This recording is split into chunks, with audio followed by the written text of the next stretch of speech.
Okay, so we're going to talk a little bit about natural language understanding, which is the ability to communicate with the computer system through the language that we know, as opposed to computer languages that we don't know. But there can be some major problems with it, so let's try this this little system here and see if it can help me out. What would you like, Dr. Norman? Well, I would like to see if you can help me with a lecture for these students today. What do you mean? Do you want me to give a lecture? No, what I want to do is see if you can answer some questions for us, and I will just kind of lead, and then you can see what you can respond. Okay? Okay. All right. So first of all, why is it difficult, you think, for computers to understand what humans are saying? True natural language processing requires that the computer extracts the meaning of the natural language input and be able to generate output from that meaning. Okay. Well, that's kind of a mouthful, but what are some of the kinds of problems that we pose for computers to understand? You know, what makes it difficult for us to communicate with you guys? Speech segmentation. In most spoken languages, the sounds for successive letters blend into each other, making the conversion of the analog signal to discrete characters a very difficult process. One of the problems is co-articulation of phonemes. One phoneme may be modified by adjacent sounds that blend, fuse, or even make them disappear. For example, in English, the sentence, "What are you going to do?" could sound like, "What you gonna do?" What you gonna do? Okay, I see what you mean.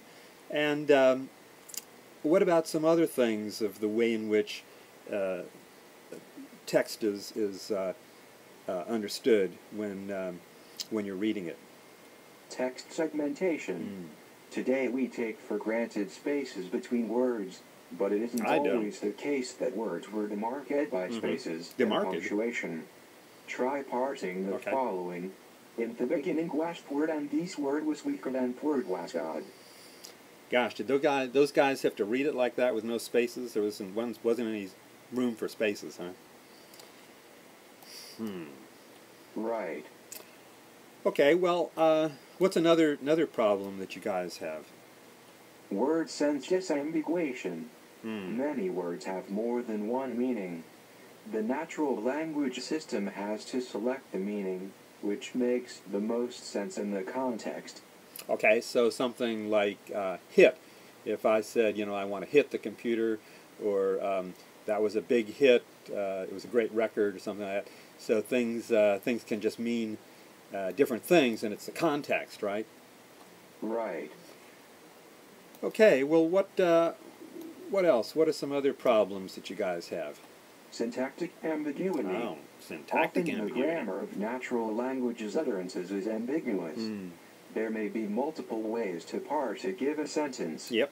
Choosing the most appropriate interpretation requires semantic and contextual information. Time flies like an arrow. Fruit flies like a banana. Yeah, well, thank you very much, Groucho Marx. And that's one of my favorites. So, good. Good. All right. Well, let's see. What else? What other kinds of problems? Do you ever have problems with the fact that, unlike me, people don't speak perfectly and don't use correct grammar or pronunciation? Imperfect or irregular input. A substantial portion of both written and spoken language is imperfect or flawed in some way. There are foreign and regional accents, vocal impediments in speech, typing and grammatical errors, and mispronunciations, such as nuclear for nuclear. Right. Reminds me of some president we have now, right? Right. Well, let's see. What else is there? I guess there's always the problem that we make fun of about taking things literally. What about that? Processing natural language requires understanding the logical flow of dialogue and the intended meaning of conversation. Sentences are often not to be taken literally. Instead, we interpret them in the context of acts and plans. A speech act is the idea that in saying something, we do something. Okay, excellent. Well, I hope this worked out. I don't know if you understood anything, but I think the students did. Thank you. Okay, well, thank you too.